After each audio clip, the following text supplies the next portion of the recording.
పరిశుద్ధ గ్రంథంలో లూకాసు వార్త 12వ అధ్యాయం 35వ వాక్యాన్ని చదువుతున్నాను. మీరు శ్రద్ధగా వినాలి.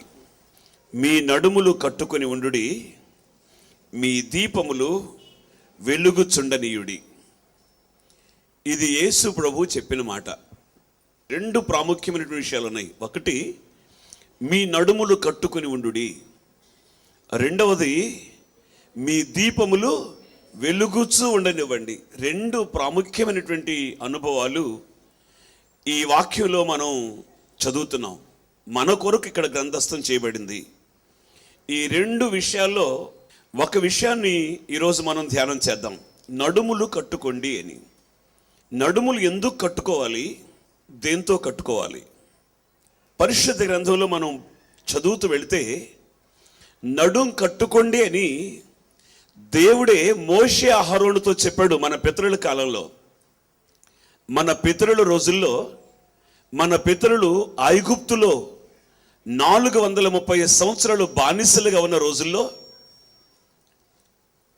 దేవుడు మోషేతోనూ అహరోనుతోనూ మాట్లాడి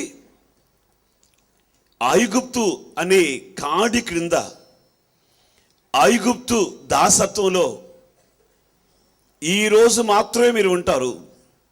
తెల్లవారితే ఇక మీరు ఐగుప్తు ఈ కాడి క్రింద ఉండరు. ఇప్పటి వరకు ఫరోని ఎన్నోసార్లు మీరు బ్రతిలాడారు. ఎన్నిసార్లు బ్రతిలాడినా మిమ్మల్ని పోనిస్తాను అన్నాడు, కానీ పోనివ్వలేదు. ఈరోజు రాత్రి నేను ఒక అద్భుతం చేయబోతున్నాను. ఈ రాత్రి మాత్రమే మీరు ఇక్కడ బస చేస్తారు. ఇక తరువాత మీరు ఐగుప్తులో ఉండరు. ఫరో మిమ్మల్ని బలవంతం పెట్టి మిమ్మల్ని వాగ్దాన దేశానికి పంపిస్తాడు. కనుక మోషే, అహరోన్లు, మీరు నా ప్రజలతో ఇలాగ చెప్పండి, ఇది మీకు ఈ సంవత్సరంలో మొదటి నెల. ఈ మొదటి నెలలో దశమి నాడు మీ కుటుంబాల లెక్క చొప్పున ఒక్కొక్క కుటుంబం ఒక్కొక్క గొర్రెపిల్ల, అది 1 ఏడాది వయస్సు కలిగింది, నిర్దోషమైనది. జాగ్రత్తగా వినాలి. నిర్దోషమైనటువంటి 1 ఏడాది గొర్రెపిల్లలు కానీ మేకపిల్లలు కానీ మీ కుటుంబానికి ఒక్కొక్కటి చొప్పున తీసుకుని దాన్ని మీరు శుభ్రంగా తినేసేయాలి. తెల్లవారితే అది మిగలకూడదు. ఒకవేళ మీ కుటుంబం లెక్క చొప్పున మీరు తినలేరు, మీరు మరొక కుటుంబాన్ని కూడా పిలుచుకోండి సహాయం చేయడానికి. తినడానికి పిలిస్తే ఎందుకు రారండి? సహాయం చేస్తారు, వాళ్ళు కూడా పిలుచుకోండి. కానీ తెల్లవారేసరికి ఉండకూడదు. అది మీరు వధించినప్పుడు దాని రక్తాన్ని తీసుకుని మీరు నివాసం చేస్తున్నారే ఆ ఇంటి పై ద్వారబంధపు కమ్మి మీద 2 నిలువు కమ్ముల మీద ఆ రక్తాన్ని పూసి ఆ మాంసాన్ని వండుకుని తినండి. ఏమంటే తినేవాడు ఎవరైనా సరే నడుం కట్టుకుంటాడా, నడుం లూజ్ చేసుకుంటాడా? తినగలిగిన వాడు కొంచెం చెప్పండి. నడుం లూజ్ చేసుకుంటాడా, నడుం బిగించుకుంటాడా? నడుం బిగించుకుంటే తినగలవండి? అసలు తినగలవా? లేదా తినలేవండి. నడుం కొంచెం తినేటప్పుడు ఒక బెల్ట్, ఒక రంధ్రం ఇటు అటు జరుపుకుంటాం, ఎందుకైనా మంచిదని. లేకపోతే కొంచెం కిందకన్నా లూజ్, ఎందుకంటే తినాలి కదా. మరి తినేటప్పుడు మనం లూజ్ చేసుకుంటాం. కానీ దేవుడు ఏం చెప్పాడో తెలుసా? మీరు నడుము కట్టుకొని. మీరు ఈ మాటని నిర్గమాకాండం 12వ అధ్యాయం 11వ వాక్యంలో చదువుతారు.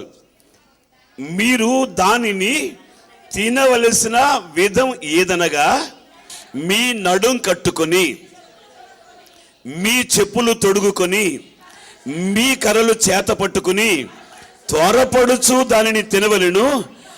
అది యెహోవాకు పస్కా బలి. కానీ దీనికంటే పరలోకం నుండి దిగి వచ్చిన ఆహారం ఒకటి ఉంది. అది మనల్ని జీవింపచేసే జీవాహారం. దేవునికి స్తోత్రం కలుగును గాక. మనల్ని కూడా ఆయన అంటాడు, ఇదిగో ఈ జీవాహారాన్ని మీరు భుజించేటప్పుడు మీరు నడుము కట్టుకోండి. ఏ నడుం కట్టుకోవాలి? మనం ఏ నడుం కట్టుకోవాలో దైవజనుడు పేతురు తన మొదటి పత్రికలో 1వ అధ్యాయం 13వ వాక్యంలో రాశాడు. కాబట్టి మీ మనస్సును నడుం కట్టుకొని నిబ్బరమైన బుద్ధి గలవారై యేసుక్రీస్తు ప్రత్యక్షమైనప్పుడు మీకు తేబడు కృప విషయమై సంపూర్ణ నిరీక్షణ కలిగి ఉండండి. దేవుని వాక్యాన్ని మనం భుజించేటప్పుడు మనస్సు అనే నడుం కట్టుకోవాలి. మనస్సు కట్టుకోవాలి. మనస్సును ఏమని కట్టుకోవాలి? నేను మందిరంలో ఉన్నా నా ఆలోచన బయటకు వెళ్ళకూడదు.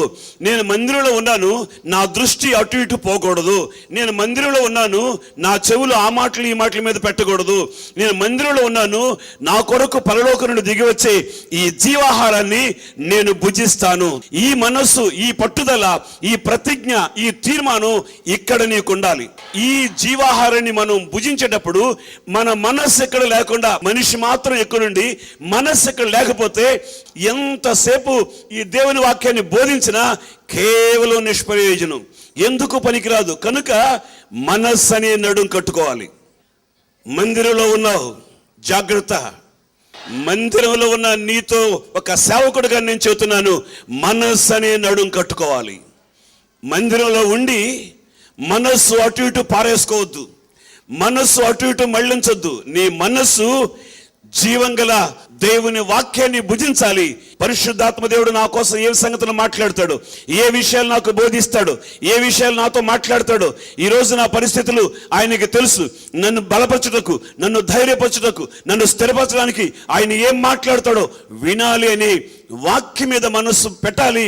ఆ మనస్సును అటు ఇటు పోకుండా మనస్సు అనే నడుం కట్టుకోవాలి. Praise the lord. మనస్సు అనే నడుం కట్టుకోవడం ద్వారా మనకొచ్చేది, నాకైనా మీకైనా మనకు కలిగే ఆ ఆత్మీయ ఐశ్వర్యం ఏమిటో ఆ క్రింద భాగాన్ని చదువుదాం. నేను పరిశుద్ధుడనై ఉన్నాను గనుక మీరును పరిశుద్ధులై ఉండుడని వ్రాయబడి ఉన్నది. కాగా మీరు వాక్యమునకు విధేయులకు పిల్లలై మీ పూర్వపు అజ్ఞాన దశలో మీకుండిన ఆశలను అనుసరించి ప్రవర్తింపక. ప్రతిష్టత. నేను ఇదివరకులాగా ప్రవర్తించను. అనవసరమైన పంతాలు, అనవసరమైన పట్టింపులు, అనవసరమైనటువంటి గొడవలు, అనవసరమైన ఆలోచనలు వదిలేసేద్దాం. ఆయనకు మనం సమీపంగా చేరుకుందాం.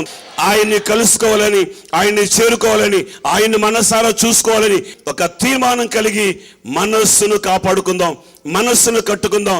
మన మనస్సు అనే నడుం కట్టుకోవడం వలన మనకు కలిగే ఆత్మీయ ఆశీర్వాదం ఇక్కడ రాస్తుంది. మన ప్రవర్తన కూడా పరిశుద్ధమైనది ఉంటుంది. ఆయన పరిశుద్ధుడు గనుక మనం కూడా పరిశుద్ధులమై ఉంటాం. వెనుకటి ప్రవర్తన విషయంలో మనం ఆ అడుగులు వేయకుండా ముందున్న వాటి కోసం వేగిరి పడుతూ ఆ అజ్ఞాన దశలో మనకున్నటువంటి ప్రతి విధమైనటువంటి ఆ వికారపు చేష్టలు విడిచిపెట్టి ఒక ఉన్నతమైనటువంటి ఆశీర్వాదం కోసం వేగిరి పడుతూ పరిగెత్తుదాం. ఈ జీవాహారాన్ని తినడానికి నడుం కట్టుకోవాలి. నా కొరకే ప్రభు మాట్లాడుతున్నాడు, నన్ను సరిచేయడానికే ప్రభు మాట్లాడుతున్నాడు, నా ప్రవర్తన దిద్దడానికే ప్రభు మాట్లాడుతున్నాడు, నేను ఆయనతో ఉండడానికి ప్రభు నాతో మాట్లాడుతున్నాడు, ఆయనతో నేను నాతో ఆయన కలిసి ఉండాలని నేను కోరుకుంటున్నాడు అనుకుంటే నడుం బిగిస్తావు. ఆమేన్. నడుం కట్టుకుంటావు. ఆమేన్. మనస్సు అనే నడుం కట్టుకోవాలి. నడుములు కట్టుకోండి అందరూ. నా ఒక్క నడుం కాదు, నడుములు అని ఉంది చూడండి, బహువచనం ఉంది అక్కడ. నడుములు కట్టుకోవాలి. Praise the lord. ఒకవేళ లూజ్ అయిందేమో, జీవం కలిగి వాక్యాన్ని వింటున్నప్పుడు నీవు నడుం బిగించు. దేవునికి స్తోత్రం కలుగును గాక. దేవుని పని కొరకు నేను నిలబడతా. నడుం బిగించు. దేవుని కార్యాభివృద్ధి ఉంది ఎప్పటికీ నేను ఆసక్తి కలిగి ఉంటా. నడుం బిగించు. నడుం బిగించాలి. నడుం కట్టుకోవాలి. ఎవరు చేసినా చేయపోయినా నా దేవుడు, నన్ను కాపాడిన దేవుడు, నన్ను రక్షించిన దేవుడు, నాకు విమోచన కలుగు చేసిన దేవుడు, నా పిల్లల్ని, నన్ను, నా కలిగిన సమస్తాన్ని కాపాడుతున్న దేవుడు. ఆయనతో ఒక ప్రతిజ్ఞ మనం చేసి అడుగు ముందుకు వేస్తే దేవుడు నిన్ను పరిశుద్ధపరిచి ఒక పవిత్రమైన మార్గంలో నడిపిస్తాడు. ఆమేన్. మీరు మనస్సుని నడుం కట్టుకోవాలి. ఒక సేవకుడుగా నేను కూడా నడుం కట్టుకోవాలి. నేనెందుకు కట్టుకోవాలి సేవకుడు కంటే, నేను దేవుని దగ్గర నుంచి తీసుకొచ్చినటువంటి వాక్యాన్ని ఎవరికి భయపడకుండా, ఎవరికి బెదరకుండా, ఎవరికి అదరకుండా ధైర్యంగా ఉన్నది ఉన్నట్టు ప్రకటించడానికి నేను నడుం కట్టుకోవాలి. Praise the lord. చదవండి పరిశుద్ధ గ్రంథంలో యిర్మీయా గ్రంథం 1వ అధ్యాయం 17వ వాక్యం. కాబట్టి నీవు నడుము కట్టుకుని నిలువబడి నేను నీకు ఆజ్ఞాపించినదంతయు వారికి ప్రకటించు. ప్రకటించు. నీకేమైతే ఆజ్ఞాపిస్తానో, నేను ఆజ్ఞాపించినదంతా నడుం కట్టుకో. సేవకుడా, నీ మనస్సునే నడుం కట్టుకో. సేవకులమైనటువంటి మేము ఆయన ఏమైతే మాకు బోధించమని ఆజ్ఞాపిస్తాడో, ఏమైతే ప్రకటించమని మాకు ఆజ్ఞాపిస్తాడో, ఆయన ఆజ్ఞాపించినదంతా ధైర్యంగా ఎవరికి భయపడక ప్రకటించడానికి నేను నడుం కట్టుకోవాలి. కాకమ్మ కథలు, కట్టు కథలు, పిట్ట కథలు చెప్పేదానికి కాదు, లేకపోతే ఏదో మాయ మంత్రం చేసి ఏమో చేసేదానికి కాదు. జీవంగల దేవుని వాక్యాన్ని ధైర్యంగా ప్రకటించే నడు నేను కట్టుకోవాలి. దేవునికి స్తోత్రం కలుగును గాక. ఈ సేవా రంగంలో ఆయన నాకు ఆజ్ఞాపించింది బోధించకపోతే ఆయన ప్రజల ఎదుట నన్ను భయపడేటట్టుగా చేస్తాడు. అందుకని ఆయన ఏమైతే ఆజ్ఞాపించాడో, ఏమైతే బోధించమని ఆజ్ఞాపించాడో అది నేను ప్రకటించడానికి ధైర్యం కొరకు నడుం కట్టుకోవాలి. దేవునికి స్తోత్రం కలుగును గాక. సత్యాన్ని సత్యంగా ప్రకటించడానికి నడుం కట్టుకోవాలి. అట్లా నేను నడుం కట్టుకుంటే ఆయన ఏం చేస్తాడో తెలుసు, ఆయన నన్ను ప్రాకారంలో ఉండే పట్టణం లాగా చేస్తాడు. దేవునికి స్తోత్రం కలుగును గాక. ప్రాకారం కలిగిన పట్టణంగాను, ఇనుప స్తంభంగాను, ఇత్తడి గోడగాను ఆయన నన్ను చేయునుగాక, ఆయన సేవకులను చేయునుగాక. ఈ పట్టణంలో ఉన్న సేవకులను ఆ విధంగా అభిషేకించి బలపరుచునుగాక. ఆమేన్. సేవకుడా, దైవజనుడా, ధైర్యంగా ప్రకటించాలి, ధైర్యంగా బోధించాలి, సత్యాన్ని సత్యంగానే ప్రకటించాలి. ఆ ధైర్యాన్ని దేవుడు నీకు ఇవ్వాలి. ప్రజల ఎదుట భయపడకుండా ఆయన ఈ లోకానికి పాపులను రక్షించడానికి దిగి వచ్చిన దేవుడని, ఆయన రక్తం మాత్రమే ప్రతి పాపిని కడిగి పరిశుద్ధపరిచేదని, ఆయన నమ్మిన వారు పరలోక రాజ్యాన్ని స్వతంత్రించుకుంటారని, పరిశుద్ధత విశ్వాసకి అవసరమని, ఆ విశ్వాసమును కర్తయు దాన్ని కొనసాగించు యేసు వైపు చూడాలని ధైర్యంగా ప్రకటించాలి. దేవునికి స్తోత్రం కలుగును గాక. లోకం వైపు చూస్తే ముప్పు తప్పదని ప్రకటించాలి. లోకం వైపు చూస్తే లోకం దాని ఆశ గతించిపోతాయని ప్రకటించాలి ధైర్యంగా. లోకాశలు వెంబడిపోతూ ఉంటే మార్గాన్ని మలచుకోండి, మేలు కలిగే మార్గం ఒకటి ఉంది, ఆ మార్గంలో నడవండి, నెమ్మది కలుగుతుందని దైవజనుడు ప్రకటించాలి. దేవునికి స్తోత్రం కలుగును గాక. అట్టి అభిషేకాన్ని దేవుడు తన సేవకులకు అనుగ్రహించును గాక. దేవుని సేవకుడు అందుకు నడుం కట్టుకోవాలి. మీ ప్రార్థన సహకారం ఈ సేవకుడికి ఎంతో అవసరం. మీరు ప్రార్థనలు చేస్తూ ఉంటే, ఉన్నది ఉన్నట్టుగా ప్రకటించగలుగుతూ ఉంటే, ఆయన ఏం చేస్తాడు తెలుసా? ప్రాకారం కలిగిన పట్టణంగా. ఆమేనండి. ప్రాకారం ఉంటే ఆ సాతానుడు శత్రువు లోపల ప్రవేశించడు. ప్రాకారం కలిగిన పట్టణంగా ఆయన నన్ను చేయునుగాక, ఆయన పట్టణంలో నా సేవకుల్ని మార్చునుగాక. ఎప్పుడు? నడుం కట్టుకుంటే. ఏ నడు? మనస్సుని నడుం కట్టుకుంటే. మీరు అదే ఇర్మియా గ్రంథంలో దైవజనుడు ఇర్మియా 13వ అధ్యాయంలో కూడా మరొక మాట రాశాడు. మొదటి వాక్యాన్ని చదువుదామా? యెహోవా నాతో ఇలాగూ సెలవిచ్చెను, నీవు వెళ్ళి ఆవేశ నార నడికట్టుకొని నీ నడుమున దానిని కట్టుకొనుము, నీళ్లలో దానిని వేయకుము. సేవకుడా, నడికట్టోడు కొనుక్కో, నడుము కట్టుకో. దైవజనుడు ప్రవక్త ఇర్మియాతో మొదటి అధ్యాయంలో మాట్లాడుతూ చెప్పాడు, 13వ అధ్యాయంలో మాట్లాడుతూ చెప్పాడు, ఆవేశ నారతో ఒక నడి కట్టుకొని నీ నడుము కట్టుకో, నీళ్ళలో దాన్ని పడేయబాకు. ఎందుకు? ప్రకటించడానికి నీవు సిద్ధంగా ఉండాలి. పరలోకం నుండి వాక్యమైన ఆహారం దిగి వస్తా ఉంది. వాక్యమైన ఆహారాన్ని నీవు తీసుకో. దాన్ని తీసుకుని నీవు నీ హృదయంలో భద్రం చేసుకుని అదే ఆయన చెప్పిన మాట నీవు ప్రకటించగలిగితే నీవు ప్రాకారం కలిగిన పట్టణంగా ఉంటావు. ప్రకటించగలిగితే నీవు ఇనుప స్తంభంగా నిలబడతావు. ఆ తర్వాత మళ్ళా దైవజనుడితో చెబుతున్నాడు ఒక మాట, ఇదిగో అవిసనారా నడికట్టుకుని నడుం కట్టుకున్నవే, నా మాట విని దాచిపెట్టేసిరా అంటే ప్రవక్త ఇర్మియా వెళ్ళి దాచిపెట్టాడు. కొంతకాలం అయిన తర్వాత నువ్వు దాసేవే, ఆ నడికట్టు తీసుకురా అంటే ఆ నడికట్టు దగ్గరికి వెళ్ళి చూస్తే అది ఎందుకు పనికి రాకుండా పోయిందట. ప్రియులరా, సుదీర్ఘంగా ఆలోచిద్దాం. దేవుని సేవకుడు నడుంకొండవలసిన నడికట్టు తీసి దాస్తే ఆయన ప్రకటించమన్నది మనం ప్రకటించం. మన సొంత కవిత్వం ఎక్కువైపోద్ది. ప్రియులరా, ఒక్కసారి మనం ఆలోచిద్దాం. నడికట్టు తీస్తే ఆ ప్రతిష్టత కోల్పోయినట్టు, నడికట్టు తీస్తే ఆయన ప్రకటించమన్నది ప్రకటించకుండా ఉన్నట్టు. అవునండి, సేవకుడా, నడికట్టు తీసావో, నడికట్టు దాచావో, నీ ప్రతిష్టత కోల్పోయినట్టే. నీ తీర్మానం ప్రభు దగ్గర నీ తీర్మానం పోగొట్టుకున్నట్టే. నీకు తీర్మానమే లేని సేవ, ప్రతిష్టత లేని పరిచర్య. దాని వలన ఎందుకు పనికిరావు. ఇటు లోకానికి పనికిరావు, అటు దేవుడికి పనికిరావు. 10వ వాక్యంలో ఆఖరి భాగం చదవండి. నా మాటలు విననొల్లక తమ హృదయ కాఠిన్యము చొప్పున నడుచుకొను ఈ ప్రజలు దేనికి పనికిరాని నడికట్టు చెడిపోయింది. ఆత్మీయంగా చల్లారిపోయినటువంటి అనుభవాల్లో ప్రభు మనతో మాట్లాడుతూ ఉండగా మన నడుం కట్టుకుని సిద్ధంగా ఉందాం. దేవునికి స్తోత్రం కలుగునుగాక. ఎందుకు మనం నడుం కట్టుకోవాలి తెలుసా? మనం యాత్రికులము, మనం పరదేశులం. దేవునికి స్తోత్రం కలుగునుగాక. మన పితరులైన ఇశ్రాయేలీయులు ఐగుప్తులో నుండి వారు అరణ్యయాత్ర చేసి అరణ్య మార్గంలో వాగ్దాన దేశమైన పాలు తెనులు ప్రవహించే కానానుకు బయలుదేరారు. మనం ఆత్మ సంబంధమైనటువంటి ఇశ్రాయేలుగా బయలుదేరాం. దాస్యం అనే కాడి క్రింద నుంచి అమూల్యమైన గొర్రె పిల్ల వంటి క్రీస్తు రక్తం చేత విమోచించబడి పరమ కానానుకు బయలుదేరుతున్నాం. దేవునికి స్తోత్రం కలుగును గాక. ఎక్కడ వెనక్కి తిరిగి చూడకుండా మన కోసం ఆయన వాగ్దానం చేశాడు. నూతన యెరూషలేము మనకిస్తానని వాగ్దానం చేశాడు. సియోనులో అడుగు పెడతానని వాగ్దానం చేశాడు.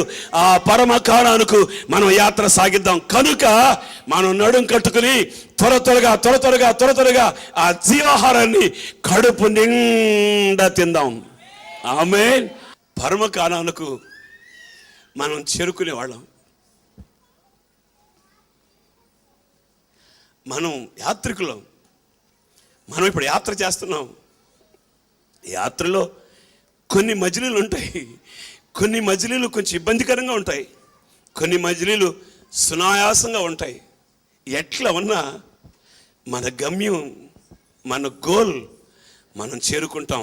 ఆమేన్, ఆమేన్. మనం యాత్రికులము, పరదేశులం కనుక వాగ్దాన భూమిని మనం స్వాధీనపరచుకోబోతున్నాం. ఆ నూతన యెరూషలేముకు మన ప్రయాణం కొనసాగిద్దాం. కనుక మనసుని నడుకట్టు కట్టుకుందాం. దేవునితో నడక ప్రారంభిద్దాం. విశ్వాసమునకు కర్తయు దాన్ని కొనసాగించబడైన యేసు వైపు చూస్తూ మనం సాగిపోదాం. యేసు ప్రభు ఈ లోకానికి రాకముందు 730 సంవత్సరాలకు పూర్వం దైవజనుడు యెషయా ఒక ప్రవచనం ప్రవచించాడు. యెషయా గ్రంథం 11వ అధ్యాయంలో ఒక్కసారి మీరు 5వ వాక్యాన్ని చదవాలి. అతని నడుమునకు నీతియు అతని తుంట్లకు సత్యమును నడికట్టుగా ఉండును. స్తోత్రం చెప్పండి. 730 సంవత్సరాలకు పూర్వమే దైవజనుడు యెషయా ప్రవచించిన ప్రవచనం ఇది. అందుకేనేమో ఆ పిలాతు భార్య పిలాతుతో చెబుతుంది, అయ్యా ఆ నీతిమంతుని జోలికి వెళ్ళొద్దయ్యా, ఆయన నీతిమంతుడు. కారణం ప్రవక్త యేసు ప్రభు ఈ లోకానికి రాకముందే ప్రవచించాడు. అతని నడుముకి నీతిని కట్టుకుంటాడట. యోర్దానులో దైవజనుడు యోహానుతో బాప్తిసం పొందేటప్పుడు కూడా ఆయన నోటితో ఒక మాట చెప్పాడు, ఇప్పటికి కానిము నీతి యావత్తు ఇలాగూ నెరవేర్చుట మనకు తగి ఉన్నది. కారణం నీతిని ఆయన నడుంకి నడికట్టుగా కట్టుకున్నాడు. Praise the lord. ఆయన రాజ్య సువార్త జరిగిస్తున్న రోజుల్లో కొందరిని పరిచర్య కొరకు పిలుచుకుని వారితో కలిసి పరిచర్య చేస్తున్న రోజుల్లో పస్కా పండుగ వచ్చింది. పస్కా పండుగను ఆచరించడానికి ఆయన ఆ భోజన పంక్తి నుంచి లేచి నడుంకి ఆ పై వస్త్రాన్ని తీసివేసి నడుముకు ఒక తువాలు కట్టుకుని శిష్యుల పాదాలందరి పాదాలు కడుగుతున్నాడట. చదవండి పరిశుద్ధ గ్రంథంలో నుండి యోహాను సువార్తలో 13వ అధ్యాయం 4వ వాక్యాన్ని. భోజన పంక్తుల నుంచి లేచి తన పై వస్త్రం అవతల పెట్టివేసి ఒక తువాలు తీసుకుని నడుముకు కట్టుకొనిను. యేసయ్యే నడుము కట్టుకున్నాడు. ఒక తువాలు తీసుకుని నడుము కట్టుకుని ఆయన ఏం చేశాడు తెలుసా? పళ్ళెంలో నీళ్లు పోసి శిష్యుల పాదములు కడుగుటకును తాను కట్టుకొని ఉన్న తువాలుతో తుడుచుటకును మొదలు పెట్టాను. దేవునికి స్తోత్రం చెప్పండి. కారణం ఏమిటో తెలుసా? జకర్యా ప్రవచించిన ప్రవచనం నెరవేర్చబడాలి.